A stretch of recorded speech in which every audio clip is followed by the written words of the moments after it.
तो दोस्तों आज मैं आप लोगों के लिए लाया हूँ एक कमाल की लेटेस्ट जापानीज हॉरर मूवी जिसका नाम है द फ्लोर प्लान। और ये मूवी द स्ट्रेंज हाउस नाम की एक मांगा के ऊपर बनी है और वो मांगा हैना ईए नाम की एक किताब पे बनी गई है। और वो किताब लिखी गई है एक इंटरनेट के वेबटून के ऊपर जिसके ऊपर सबसे पहले एक यूट्यूब वीडियो बनाई गई थी। तो देख रहे हो ना, हमारे पे एक बहुत लंबी चेन है जिससे ये मूवी बनी है। खैर मूवी में हम देखेंगे कुछ अजीब और अनसेटलिंग चीजों की मिस्ट्री को और आपको ये कहानी बहुत ज्यादा इंटरेस्टिंग और रोमांचक लगेगी। तो वीडियो को पूरा लास्ट तक देखना। असल में ये कहानी इतनी ज़्यादा कंफ्यूजिंग है कि अगर आप वीडियो को ढंग से नहीं देखोगे तो मूवी समझ नहीं आएगी। खैर अब सबसे पहले अगर चैनल पे नए हो तो चैनल को सब्सक्राइब कर दो और वीडियो को लाइक करना तो बिल्कुल भी मत भूलना, क्योंकि दोस्तों अगर आप लोग ऐसा नहीं करोगे तो कोई भी नहीं करेगा और हमें जल्दी से जल्दी 1 लाख सब्सक्राइबर तक पहुंचना है। और अब हम बिना देर करते हुए चलते हैं सीधा द फ्लोर प्लान मूवी की एक डरावनी, मिस्टीरियस और रोमांचक कहानी की तरफ। तो ये कहानी शुरू होती है उस असली यूट्यूब वीडियो को दिखाते हुए जिसके ऊपर सबसे पहले ये कहानी बनी थी। हम लोग देखते हैं एक घर के फ्लोर प्लान को, यानी कि नक्शे को। हमें बताया जाता है कि ये फ्लोर प्लान देखने पे तो मामूली लग रहा है पर है नहीं, क्योंकि दोस्तों इस घर में दीवारों के बीच में एक छोटी सी जगह थी जिसके अंदर जाने का कोई भी रास्ता पूरे घर में कहीं नहीं था। अब हम देखते हैं रेनहोल नाम के एक यूट्यूबर को जो इस घर के फ्लोर प्लान को देख रहा था। दोस्तों ये असली यूट्यूबर है जिसने फ्लोर प्लान के ऊपर वीडियो बनाई थी एंड देन उसकी वीडियो के ऊपर ही ये कहानी फेमस हुई थी। तो एक तरीके से इस फ्लोर प्लान की मिस्ट्री पूरे जापान में फेमस है। उस वीडियो के देखने के बाद हम लोग जाते हैं उसी मिस्टीरियस बंद जगह के अंदर जहाँ पे कोई तो इंसान फंसा हुआ था। एंड फाइनली इसके बाद हम लोग मिलते हैं आमे मिया नाम के एक लड़के से जिसने इस मूवी के अंदर रेन होल यूट्यूबर का रोल प्ले किया है, पर असली यूट्यूबर नहीं है वो, बस वो रोल प्ले कर रहा है। आमे मिया की बहुत बड़ी फैन फॉलोइंग थी और एक दिन आमे मिया अपने मैनेजर से बात कर रहा था तो मैनेजर बताता है कि वो अपनी फैमिली के लिए एक नया घर खरीदने जा रहा है। एंड देन वो बातों बातों में आमे मिया को दिखाता है उस घर का फ्लोर प्लान। असल में मैनेजर थोड़ा कंफ्यूज था क्योंकि उस फ्लोर प्लान में कुछ अजीब गड़बड़ थी। किचन और लिविंग रूम के बीच में एक पतला सा कमरा था पर उस कमरे के अंदर जाने का कोई रास्ता नहीं था, जिससे आमे भी अभी चौंक जाता है और वो मैनेजर को बोलता है कि वो इस फ्लोर प्लान के बारे में जाकर थोड़ा रिसर्च करेगा। अब उस दिन आमे मिया जाता है उसी घर पे और वो घर बाहर से बिल्कुल नॉर्मल था। एंड देन आमे मिया मिलता है कुरिहारा से जो आमे मिया को उसके यूट्यूब चैनल के लिए मिस्टीरियस कंटेंट लाकर देता था। आमे मिया कुरिहारा को दिखाता है वो फ्लोर प्लान और पूछता है कि इस खाली जगह का क्या मतलब है। कुरिहारा ऑब्जर्व करता है एंड देन बताता है कि इस खाली जगह को घर की उन दीवारों के आसपास बनाया गया है जिनको कोई भी यूज नहीं करता और इसका मतलब ये खाली जगह जरूर घर में बहुत ज्यादा इंपॉर्टेंट होगी। हो सकता है कि यहाँ पे कोई लाश छुपी हो, पर अगर ऐसा होता तो ये कमरा फ्लोर प्लान में इंक्लूड ही नहीं होता। खैर अब वो दोनों नोटिस करते हैं कि इस फ्लोर प्लान को देखने से ही उनके शरीर में एक अजीब सी फीलिंग आ रही है, जैसे कि ये फ्लोर का प्लान श्रापित हो। जितना ज्यादा वो दोनों उस प्लान को घूरते हैं उतनी ज्यादा अजीब चीजें उन्हें दिखाई देती है, जैसे कि बच्चों का कमरा बिल्कुल बीच में था, सेकंड फ्लोर की सीढ़ियां एक दूसरे कमरे के अंदर से ऊपर जा रही थी और देखने से लग रहा था कि इस घर को बनाया गया है इस तरीके से ताकि बाहर वालों को ये ना पता चले कि घर के अंदर कोई बच्चे हैं। वो घर कम एक जेल ज्यादा लग रहा था। कंक्लूजन निकलता है कि जो भी फैमिली इस घर में पास में रह रही थी वो अपने बच्चों को छिपा कर रखना चाह रही थी, पर क्यों, ये एक मिस्ट्री थी। और दोस्तों ये जो फ्लोर प्लान था ये टोक्यो के एक घर का था। आमे मिया इमेजिन करने लगता है कि शायद घर में बच्चों को टॉर्चर करा जा रहा था जिससे वो डर जाता है। अब ये काफी अच्छी मिस्ट्री थी तो आमे मिया इस पे अब यूट्यूब वीडियो बनाने का सोचता है। आमे मिया जाकर घर की थोड़ी और वीडियोस वगैरह ले लेता है जब उसे दिखाई देती है एक लड़की जो उसी घर को घूर रही थी एंड देन वो बिना कुछ बोले वहां से चली जाती है। खैर आमे मिया जाकर उस घर के ऊपर एक वीडियो एडिट कर रहा था कि तभी वो फ्लोर प्लान में एक और मिस्टीरियस चीज नोटिस करता है और वो फिर से मिलने जाता है कुरिहारा से। दोस्तों असल में आमे मिया ने डिस्कवर किया था कि जब घर का फर्स्ट फ्लोर और सेकंड फ्लोर का नक्शा ओवरलैप करते हैं तो वो छोटी सी खाली जगह जो थी ना वो सेकंड फ्लोर के बच्चों के कमरे से और सेकंड फ्लोर के ही बाथरूम से कनेक्ट हो रही थी। इससे कंक्लूजन निकलता है कि शायद खाली जगह एक सीक्रेट रास्ता है। उस रास्ते के इस्तेमाल से बच्चे सेकंड फ्लोर से पहले फर्स्ट फ्लोर पे उतर सकते थे एंड देन फर्स्ट फ्लोर से दोबारा सेकंड फ्लोर के बाथरूम में घुस सकते थे। हो सकता है कि शायद बच्चों को कमरे से निकलने की इजाजत ना हो, पर आखिर कोई पेरेंट ऐसा क्यों करेगा। अब दोस्तों बारी आती है इमेजिनेशन की, जहाँ पे कोरीहारा आमे मिया को इमेजिन करवाता है कि इमेजिन करो कि तुम्हें उस घर में इनवाइट करा गया और जिस कपल ने अपने बच्चे को बंदी बना रखा था उस कपल को तुम पसंद नहीं आए एंड देन वो कपल अपने बच्चे को एक इशारा दे देगा और वो बच्चा सीक्रेट जगह से निकलकर तुम पर बाथरूम में आकर हमला कर देगा। अभी तक के लिए कोरीहारा और आमे मिया कन्विंस हो जाते हैं कि घर में कुछ बहुत घिनौने क्राइम हुए हैं और एक छोटा सा छेद भी फ्लोर प्लान में मिलता है जिससे लाशों को घर के बाहर आसानी से ले जाया जा सकता था। देन मैनेजर का कॉल आता है और आमे मिया को पता चलता है कि अब मैनेजर उस घर को नहीं खरीदेगा क्योंकि घर में कुछ तो गड़बड़ है। अब इसके बाद कोरीहारा और आमे मिया रिसर्च करते हैं और उन्हें मिलती है एक शॉकिंग न्यूज़। आज से काफी टाइम पहले उसी घर के पास मिली थी बहुत सारी लाशें के शरीर के टुकड़े कर रखे थे और आज तक किसी ने कातिल का पता नहीं लगाया, जिससे अब उन दोनों को लगने लगता है कि शायद उन्होंने कोई बड़ा मर्डर केस सॉल्व कर दिया है। अगले दिन आमे मिया यूट्यूब पे इस घर के ऊपर एक वीडियो अपलोड कर देता है और वो वीडियो अपलोड होने के थोड़ी देर बाद आमे मिया को एक मैसेज आता है जिसमें लिखा हुआ था कि मुझे घर की सच्चाई शायद पता है। एंड देन आमे मिया उस पर्सन से बात कर उससे मिलने के लिए बुला लेता है और वो निकलती है यूजुकी नाम की एक लड़की जो पहले उस घर को घूर रही थी। आमे मिया अब यूजुकी का इंटरव्यू लेता है और यूजुकी बताती है कि उस घर का मालिक जो भी है शायद उसने मेरे पति को मार डाला है। एंड देन वो निकालती है क्योइची की फोटो जो उसका पति था पर अब मर चुका है। यूजुकी के हिसाब से क्योइची एक दिन इसी घर में कुछ लोगों से मिलने गया था पर वो वापस नहीं आया। साल बीत गए एंड देन एक पहाड़ पे एक लाश मिली जो थी क्योइची की, पर अजीब बात तो ये थी कि क्योइची को मारने के बाद उसके उल्टे हाथ को काट दिया गया था और पुलिस को आज तक कातिल नहीं मिला। यूजुकी ने देन रिसर्च थोड़ी करी थी और उसने अपने एरिया के जहाँ पे वो रहती थी अपने पति के साथ वहां पे फ्लोर प्लान्स को चेक करा था एंड देन उसे एक फ्लोर प्लान मिला जिससे आमे मिया देखकर चौंक जाता है क्योंकि दोस्तों यूजुकी को जो फ्लोर प्लान मिला था उसके अंदर भी कुछ मिस्टीरियस चीजें थी और ये घर था साइतामा नाम की एक जगह पे। थोड़ी देर बाद कोरीहारा उस नए फ्लोर प्लान को ऑब्जर्व करता है और दोस्तों इस नए घर में भी बच्चों को बंद करके रखने वाली सुविधाएं थी। हाउएवर इस नए वाले घर में एक और अलग चीज थी। लिविंग रूम की खिड़की के बाहर आंगन नहीं एक ट्रायंगुलर कमरा था जो घर के अंदर सूरज की रोशनी आने से रोक रहा था। साथ ही साथ एक खाली जगह थी जिसका मतलब ये था कि इस घर में एक सीक्रेट अंडरग्राउंड जगह भी है और कोरीहारा के हिसाब से उस अंडरग्राउंड जगह पे शायद और लाशें दफन होंगी। खैर इन लोगों की इन्वेस्टिगेशन चालू रहती है और यूजुकी भी अब इनका साथ देने का फैसला करती है, पर फिलहाल के लिए आमे मिया जाता है घर और वो अपना एडिटिंग का काम शुरू करता है कि तभी उसका कंप्यूटर ग्लिच करने लगता है। लाइट्स चले जाती है एंड आमे मिया के घर में शोर होने लगता है एंड देन जब वो जाकर चेक करता है तभी कोई अंधेरे से निकलकर उसका गला काट देता है। खैर फॉर्चुनेटली घाव ज्यादा गहरा नहीं था पर आमे मिया बुरी तरीके से घबरा जाता है एंड देन उसके सामने आती है छोटी सी डेमोनिक लड़की। वो बहुत ही ज्यादा क्रीपी थी जो आमे मिया को गिराकर उसे मारने लगती है और ज्यादा खून बहने की वजह से आमे मिया बेहोश हो जाता है। अब आमे मिया को होश मिलाता है कोरीहारा थोड़ी देर बाद जिसने उसकी पट्टी वगैरह कर दी थी। कोरीहारा आमे मिया को बताता है कि उसे हॉलवे में मैनेजर भी बेहोश पड़ा मिला था और दोस्तों मैनेजर की हालत तो और ही ज्यादा खराब थी। घर जाते वक्त मैनेजर कोरीहारा और आमे मिया को बोल देता है कि वो इस केस में इन्वॉल्व नहीं होगा क्योंकि दोस्तों ये साफ था कि जो भी इस मिस्ट्री के पीछे है शायद उसी ने ये हमला करवाया था। पर ये होने के बाद भी आमे मिया को लगता है कि भाई इस कहानी में तो बहुत पैसा है, इसलिए अगले दिन आमे मिया लेता है यूजुकी को और वो दोनों जाते हैं टोक्यो वाले घर के अंदर जो मैनेजर खरीदने वाला था। और दोस्तों यूजुकी साथ में इसलिए थी क्योंकि उसे अपने पति की मौत का राज खोलना था। वो दोनों उस घर के अंदर मिस्टीरियस स्पेस वाली दीवार को देखते हैं एंड देन सेकंड फ्लोर पे बच्चों के कमरे को जाकर चेक करते हैं जो सच्ची में बड़ी गहराइयों में छिपा हुआ था। बच्चों के कमरे में जमीन पे नाखूनों और खून के निशान थे जो एक कोने तक जा रहे थे।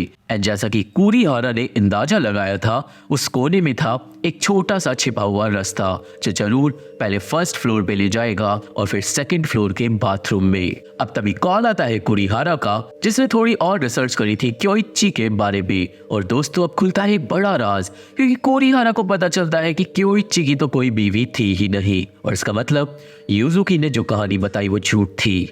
कुरिहारा आमेमिया को घर से भागने के लिए बोलता है, पर तभी यूजुकी गायब हो जाती है। क्योइची घबरा जाता है एंड देन यूजुकी अचानक सामने आती है और वो बड़े क्रीपी तरीके से आमेमिया को घूरने लगती है, पर फिर यूजुकी वहां से भाग जाती है। अब शाम को तेज बारिश में भीगती हुई यूजुकी वापस आती है आमेमिया के पास और वो उससे झूठ बोलने के लिए माफी मांगती है। अब यहाँ पे यूजुकी बताती है कि उसका क्योइची से कोई रिश्ता नहीं था, और दोस्तों वो दूसरा वाला जो फ्लोर प्लान था ना, वो असल में क्योइची के ही घर का था। यूजुकी का असली नाता तो इस टोक्यो वाले घर से था, और यूजुकी बहुत पहले से ही इस टोक्यो वाले घर को और साइटामा वाले घर को इन्वेस्टिगेट कर रही थी। हमें अब पता चलता है कि टोक्यो वाले घर के अंदर रहती थी अयानो, उसका पति केइता और उनका एक छोटा बच्चा। और दोस्तों असल में अयानो यूजुकी की छोटी बहन थी।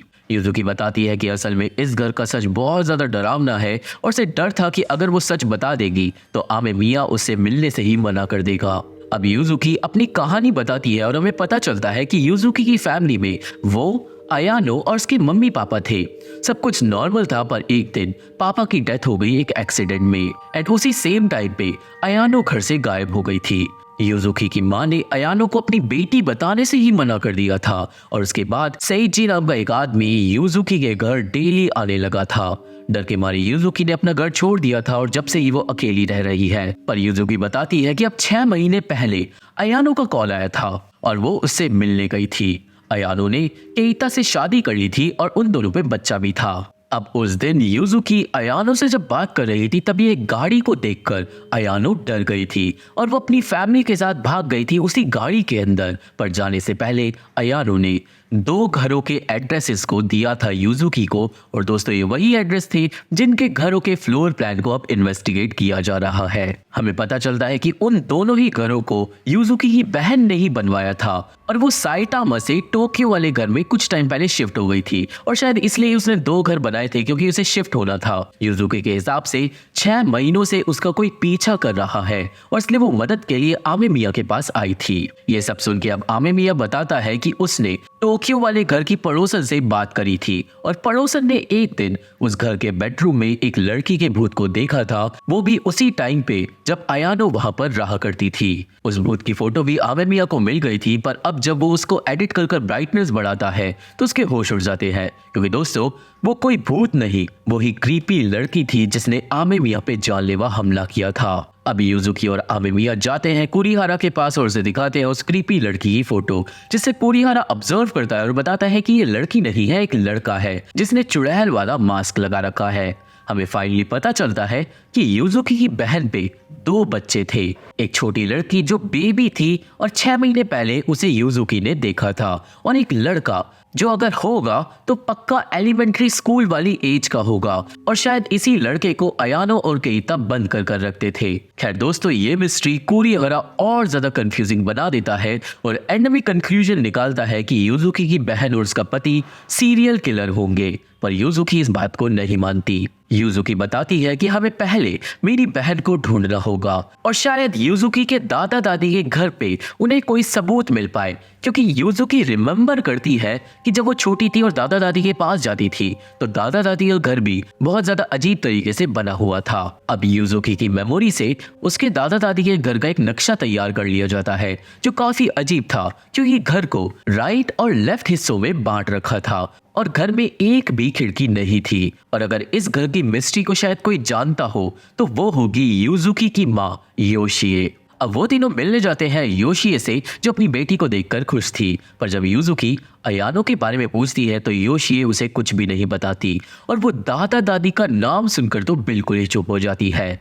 यूजुकी जब जिद करती है तो योशिए चिल्ला पड़ती है और बोलती है कि अपनी बहन के बारे में भूल जाओ, पर यूजुकी और ज्यादा जिद करती है, एंड देन हार मान के योशिए अपनी बेटी को दिखाती है उसके पापा की डायरी, जिसके अंदर अजीब सी चीजें स्क्रिबल हो रखी थी। योशी बताती है कि तुम्हारे पापा का कोई एक्सीडेंट नहीं हुआ था, तुम्हारे दादा दादी असल में पागल है और उनका घर श्रापित है। अपनी बहन को भूल जाओ और ये सब बंद कर दो, वरना अच्छा नहीं होगा। जिसके बाद योशी उन सबको वहां से जाने के लिए बोलती है और अब यूजुकी और ज्यादा कंफ्यूज हो गई थी। हार मान के तीनों लोग चले जाते हैं और अब यूजुकी को लगता है कि शायद उसे अपनी माँ की बातों को मान लेना चाहिए। पर आमेमिया यूजुकी को इंस्पायर करता है और अपनी बहन का अब पता लगाने यूजुकी आमेमिया को लेकर जाती है अपने दादा दादी के घर। और अगले दिन कुरिहारा वापस चले जाता है योशी से मिलने, क्योंकि उसे लग रहा था कि योशी ने कुछ छुपाया हुआ है। कुरिहारा योशियो के घर में बिन बुलाए ही घुस जाता है एंड देन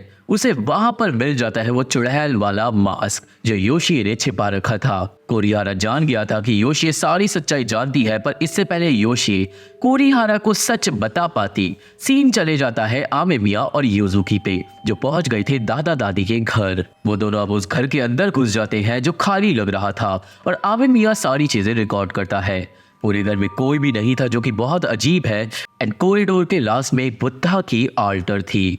ये घर बहुत ज्यादा क्रीपी था और अब यूजुकी और आमेमिया पूरा घर चेक करते हैं कोई सीक्रेट रास्ता ढूंढने के लिए। पर तभी उनके सामने आ जाती है अयानो, जो बहुत ज्यादा क्रीपी लग रही थी। अयानो अब दोनों को लेकर जाती है दादा दादी के पास, जहाँ पे अयानो का पति केइता भी मौजूद था और वो सेइजी नाम का आदमी भी था जो यूजुकी के घर आने जाने लगा था उसके पापा के मरने के बाद। पर दोस्तों, अयानो के बच्चे कहीं नहीं दिख रहे थे। दादा दादी यूजुकी का वेलकम करते हैं, पर बातों बातों में अयानो क्लेम करती है कि वो 6 महीने पहले यूजुकी से नहीं मिली थी और साथ ही साथ उस पे कोई भी बच्चा नहीं है, जिससे यूजुकी और आमेमिया हो जाते हैं कंफ्यूज। खैर, दादा दादी यूजुकी और आमेमिया को रुकने के लिए बोलते हैं और फिर यूजुकी को लगने लगता है कि शायद उसकी बहन किसी बड़े खतरे में है। एंड देन उस रात को कुरिहारा पहुंच जाता है इसी घर में और वो सारी कहानी जान गया था योशिए से, जो अब आमेमिया और यूजुकी को वो बताता है। दोस्तों, असल में जापानीज मेइजी पीरियड जो 1800 सदी में था, उस टाइम पे दादा दादी का एंशिएंट परिवार, उसका नाम था काता युआन परिवार, बहुत ज्यादा अमीर था और उनके घर में थी एक नौकरानी जिसका नाम था शियो। शियो को घर के वारिस से प्यार हो गया था, पर वारिस ऑलरेडी शादीशुदा था और दोस्तों, शियो हो गई थी प्रेग्नेंट, जिससे वारिस की बीवी को गुस्सा आया था और उसने शियो को बंदी बनाकर उसे खूब मारा था। पिटाई खाकर शियो का मिसकैरेज हो गया था एंड देन उसे घर में एक सीक्रेट कमरे के अंदर बंद कर दिया था, जहां पर शियो हो गई थी पागल और एक दिन उसने अपने उल्टे हाथ को काट डाला था। ज्यादा खून बहने की वजह से शियो मारी गई थी एंड देन शियो का एक श्राप पूरे काता युआन परिवार पे लग गया था। अब काता युआन परिवार के मेंबर्स एक एक कर मिस्टीरियस तरीके से मरने लगे थे, इसलिए एक शमन को बुलाया गया जिसने परिवार वालों को बताया कि कैसे श्राप को रोका जा सकता है। श्राप को रोकने के लिए परिवार को चाहिए थे बच्चे, पर्टिकुलरली छोटे लड़के। अब बात ये थी कि इस परिवार में दूर दराज के अगर किसी रिलेटिव को भी कोई बेटा पैदा हो तो उस बेटे को बचपन से ही कमरे में बंद रखना होगा। उस बेटे के शरीर पे सूरज की रोशनी नहीं पड़नी चाहिए और इसलिए ही दोस्तों, वो जो घर साइतामा और टोक्यो में मिले थे उनके अंदर खिड़कियां नहीं थी। देन जब वो बेटा 10 साल का हो जाएगा तो उस बेटे को अपने हाथों से एक इंसान की बलि चढ़ानी होगी। बलि चढ़ाते वक्त वो 10 साल का लड़का उस इंसान के उल्टे हाथ को काट डालेगा एंड देन उस हाथ को शियो की आत्मा के ऊपर भेंट चढ़ा दिया जाएगा, जिससे श्राप काता युआन परिवार वालों को नहीं मारेगा। ये रिचुअल हर 3 साल में एक बार करना जरूरी है, वरना शियो की आत्मा भड़क जाएगी। और इसलिए योशी ने आज सुबह कुरिहारा को बोला था कि उस परिवार से दूर रहना, क्योंकि उसकी बेटी अयानो ऑलरेडी अपना सब कुछ खो चुकी है। ये कहानी सुन के अब हम समझ जाते हैं कि जो अयानो का बेटा है वो जरूर रिचुअल में इस्तेमाल करा जाएगा और इसलिए अयानो और उसके परिवार को इस घर में बुलाया गया है। कुरिहारा की कहानी खत्म होती है और अब यूजुकी और आमेमिया के होश उड़ गए थे, क्योंकि यूजुकी की सारी पुश्तें कातिलों से भरी हुई है और शायद दादा दादी आमेमिया को इसलिए इस घर में रुकने दे रही है ताकि वो लोग आमेमिया का सैक्रिफाइस कर दे अयानो के बेटे के हाथों। अब अगर अयानो और उसके परिवार को इन लोगों को बचाना है तो इस घर में उस सीक्रेट जगह को ढूंढना जरूरी है ताकि वो बच्चों को बचा सके। पर क्योंकि इस घर का नक्शा बहुत ज्यादा सीधा था तो इसका मतलब वो सीक्रेट जगह जरूर बुद्धा की श्राइन के पीछे ही होनी चाहिए। और अंदाजा उनका बिल्कुल सही निकलता है, क्योंकि जब आधी रात को वो तीनों जाकर चेक करती है तो बुद्धा की श्राइन के पास ही था एक सीक्रेट रास्ता। उस सीक्रेट पैसेज के अंदर तीनों लोग अब इन्वेस्टिगेट करने के लिए घुस जाते हैं और पहुंच जाते हैं एक नई कई सारी कमरों वाली जगह पे। पूरा का पूरा एक नया फ्लोर था जो छिपा हुआ था शैडोज के पीछे। अब दोस्तों उस जगह पे छानाबीनी करके वो लोग पहुंच जाते हैं एक और सीक्रेट रास्ते पे, जहाँ पे थी एक टनल, और उस टनल से निकलकर वो पहुंचते हैं एक अंधेरी गुफा में। और वहीं पे रखा हुआ था सारा रिचुअल का सामान, बहुत सारी आल्टर्स, उल्टे हाथ के पुतले और साथ ही साथ उस वारिस की फोटो जिसने शियो को प्रेग्नेंट कर दिया था। दोस्तों इसी वारिस ने श्राप को खत्म करने वाला रिचुअल भी ढूंढा था और इसलिए इस वारिस की फोटो यहाँ पर लगाई गई है। और फोटो के सामने ही रखे हुए थे लोगों के कटे हुए हाथ जिन्हें शियो की आत्मा के लिए काटा गया था। ये सब देख के सबकी रूह कांप जाती है, बट देन उन्हें मिलता है एक बंद कमरा जिसके अंदर बैठा हुआ था अयानो का बेटा, जो अचानक खड़ा होता है और क्रीपी तरीके से बढ़ता है दरवाजे की तरफ। और दोस्तों असल में इस लड़के का नाम है हितोरू। हितोरू से सारे लोग डर जाते हैं। तभी आमेमिया, यूजुकी और कुरिहारा पे हमला कर देते हैं परिवार वाले और आमेमिया हो जाता है बेहोश।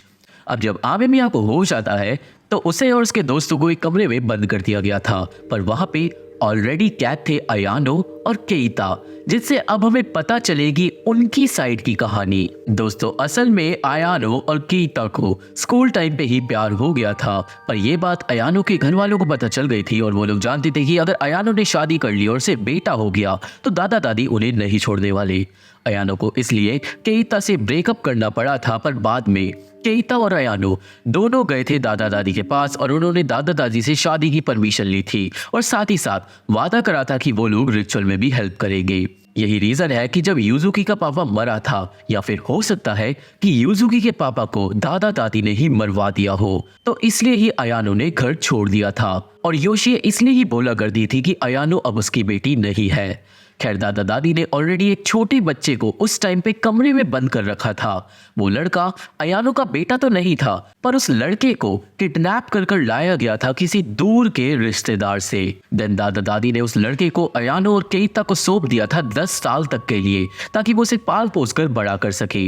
वो लड़का बना हितोरू, जिसे अयानो और केइता एक अच्छी लाइफ देना चाहते थे, पर दादा दादी की वजह से वो दे नहीं पा रहे थे। दोनों ने हितोरू को पूरी जिंदगी अंधेरे में रखा, पहले साइतामा में और फिर टोक्यो में। और जैसे ही 10 साल का वो हुआ, दादा दादी किडनैप कर सब लोगों को इस घर में ले आए। और ये सब कुछ 6 महीने पहले हुआ था और इसलिए अयानो ने अपनी बहन को वो क्लू दिया था ताकि वो उसे बचा सके। 6 महीने से दादा दादी अयानो और केइता को ड्रग्स दे रहे थे ताकि वो घर से भाग ना पाए, और उन्होंने हितोरू को जेल में बंद कर रखा था। और अयानो की छोटी बेटी कहाँ पे है ये वो खुद नहीं जानती। यहाँ पे ये भी पता चलता है कि जो शहर में अजीब घर है उनके अंदर जो मिस्टीरियस जगह थी वो हितोरू को छिपाने के लिए थी दादा दादी से, पर अयानो और केइता एंड में दादा दादी से हार ही गए। देन तभी जेल में आते हैं बहुत सारे काता युआन परिवार के लोग और पूरे घर को घेर लिया जाता है। घर वाले पकड़ लेते हैं केइता, अयानो और यूजुकी को और सेम टाइम पे वो कुरिहारा के पैर में स्टैप कर देते हैं ताकि वो भाग ना पाए। एंड आमेमिया को ले जाया जाता है सैक्रिफाइस के लिए। देन वहां पे आता है हितोरू मास्क पहन के, जो पूरी तरीके से दादा दादी के वश में था कुछ ड्रग्स की वजह से, और वो अपनी मम्मी पापा की बात भी नहीं सुन रहा था। हितोरू को दादा दादी एक कुल्हाड़ी दे देते हैं और रिचुअल शुरू होता है। और दोस्तों रिचुअल का होस्ट था सेइजी और सब लोग मंत्र पढ़ने लगते हैं। एंड जब हितोरू आमेमिया के हाथ को काटने ही वाला था, तभी हितोरू किसी तरीके से अपने शरीर पे काबू पा लेता है और वो आमेमिया के हाथ को नहीं काटता। तभी केइता परिवार वालों को धक्का देकर लड़ाई शुरू कर देता है और वो अपने बेटे को बचा लेता है। बहुत बड़ी लड़ाई उस जगह पे छिड़ जाती है जिसके बीच में एक आल्टर गिर जाती है दादा के ऊपर। और अयानो को अपनी छोटी बेटी भी वहीं पे बंद मिलती है जिसे वो बचा लेती है। सारे लोग अब इस डिमोनिक जगह से बचकर भागते हैं, पर एक परिवार वाला पकड़ लेता है केइता को और उस पे हमला कर देता है। पर केइता अपनी बीवी और बाकी लोगों को भागने के लिए बोलता है क्योंकि यही बस एक रास्ता था। सब लोग केइता को छोड़कर वहां से निकल जाते हैं और टनल के अंदर वो टकराते हैं फिर दादी से, जिसने उठा रखी थी एक चेनसो, जिसे वो हमला कर देती है कुरिहारा पे। कुरिहारा दादी से बच जाता है एंड देन दादी का चेनसो फंस जाता है एक पत्थर में और मौका देखकर सब लोग भागते हैं। सारे लोग बुद्धा की आर्टर के पास से बाहर निकलते हैं, पर तभी घर में एंटर करते हैं बहुत सारे परिवार वाले। वो लोग अब हर जगह से घेर चुके थे, पर अब जब परिवार वाले सर्च करते हैं पूरे घर को तो आमेमिया, कुरिहारा, यूजुकी और अयानो और उसके 2 बच्चे छिप जाते हैं क्लोजेट के अंदर। पर जल्दी ही उन लोगों को ढूंढ लेता है सेइजी। सेइजी एक मशेटी और बंदूक से आमेमिया पे हमला कर देता है और सेइजी पीट कर आमेमिया को घायल कर देता है एंड देन उसे दबोच कर उसके मुंह पर रख देता है गन। आमेमिया सेइजी को समझाता है कि इस परिवार के लोग पागल हैं और असल में कोई श्राप व्राप यहाँ पर नहीं है, पर सेइजी इस बात को नहीं सुनता और वो आमेमिया को मार ही डालता। पर तभी कोई सेइजी का आकर गला काट कर सेइजी को ही मार डालता है और आप लोग चौंक जाओगे क्योंकि सेइजी को दादा ने मारा था। एंड देन दादा सेइजी का उल्टा हाथ काट कर उसे ले जाता है वापस अल्टर के पास शियो के श्राप को चढ़ावा चढ़ाने के लिए। पर दोस्तों आखिर दादा ने ऐसा क्यों करा? कोई सॉलिड रीजन नहीं दिया गया मूवी में इस बात को लेकर, पर मेरे ख्याल से दादा समझ गया था कि उसका रिचुअल फेल हो गया।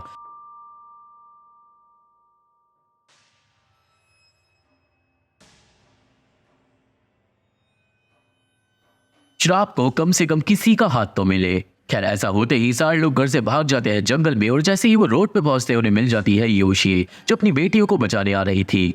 योशी सबको बचा कर ले जाती है वापस घर और अब रास्ते में सब लोग गाड़ी से ही देखते हैं कि दादा दादी का घर पूरी तरीके से जल रहा है और शायद इसका मतलब दादा दादी और केइता भी आग में जलकर मारे गए होंगे। फाइनली सब ठीक था और अब अयानो हितोरू के सर से मास्क हटाती है और हितोरू लाइफ में पहली बार सूरज की रोशनी देखता है और वो बहुत ज्यादा दुखी था क्योंकि उसका पापा मारा गया। खैर इस हादसे की खबर न्यूज में भी आ जाती है एंड दोस्तों एंड में अयानो आमेमिया की वीडियो के लिए एक इंटरव्यू देती है और अयानो खुलासा करती है एक और मिस्ट्री का। आपको याद होगा क्योइची की मौत के बारे में, जिसका शरीर पहाड़ी पे मिला था और यूजुकी ने बोला था कि वो उसकी बीवी है। तो असल में क्योइची अयानो और केइता के जानने में था और उसने उन दोनों से उनका पहला वाला घर साइतामा में खरीद लिया था। क्योइची देन उस घर में हार्ट अटैक से मारा गया था, बट देन हुआ ये था कि अयानो और केइता ने क्योइची का हाथ काट कर भिजवा दिया था दादा दादी के पास एंड देन उन्हीं दोनों ने क्योइची की लाश को पहाड़ पे ठिकाने लगा दिया था। दादा दादी को बोला गया था कि क्योइची का सैक्रिफाइस करा है, पर दादा दादी ने केइता और अयानो का झूठ पकड़ लिया था। इस फाइनल मिस्ट्री के साथ ही पूरी मूवी की मिस्ट्री सॉल्व हो जाती है एंड इन दी एंड आमेमिया और यूजुकी अपने अपने रास्ते चले जाते हैं गुड बाय बोलकर एंड देन आमेमिया इस केस के ऊपर वीडियो अपलोड करता है जो हिट हो जाती है। दूसरी तरफ अयानो, यूजुकी और योशी का रिश्ता सुधरने लगा था, पर मूवी के एंड में आमेमिया और कुरिहारा जब खाना खा रहे थे तभी उनके अपार्टमेंट में होने लगता है शोर और दोस्तों उन्हें मिलता है आमेमिया के अपार्टमेंट का एक नक्शा। ये नक्शा वहां पे किसने रखा ये नहीं पता चलता, पर जो शोर हो रहा था वो एक दीवार के अंदर से हो रहा था। वो दोनों जाकर उस दीवार को चेक करते हैं और दीवार के नीचे से निकल रहे थे बहुत सारे कीड़े एंड देन दीवार के अंदर से कोई दीवार को खुरचने लगता है और मूवी यहीं पे खत्म हो जाती है। तो शायद इस नई मिस्ट्री पे एक सेकंड पार्ट बन जाए, पर कौन जानता है इस बात को, क्योंकि जापानीज मूवी बड़ी रुक रुक कर आती है। तो ये थी explanation the floor plan movie की और मुझे आशा है कि आप सभी को मूवी समझ आ गई होगी और मेरी वीडियो पसंद आई होगी। ये मूवी देखनी है तो मेरे टेलीग्राम चैनल ज्वाइन करना होगा, लिंक डिस्क्रिप्शन में है, पर काम ना करे तो टेलीग्राम पे जाके मेरे चैनल का नाम डाल देना। अब वहां पे इस वाली मूवी का लिंक मैं अपनी अगली वीडियो आने के बाद डालूंगा, तो इस बात को याद रखना। सारे इंस्ट्रक्शंस आपको टेलीग्राम पे ही मिल जाएंगे। आप लोग चैनल पे नए हो तो चैनल को प्लीज सब्सक्राइब और लाइक कर दो और मेरे फेसबुक पेज और बाकी सोशल मीडिया लिंक भी डिस्क्रिप्शन बॉक्स में है, तो अगर मेरे से जुड़कर बात करना चाहते हो तो वहां पे फॉलो भी कर सकते हो। और मैं आप लोगों से मिलता हूँ अपनी अगली वीडियो में। Thank you, bye bye.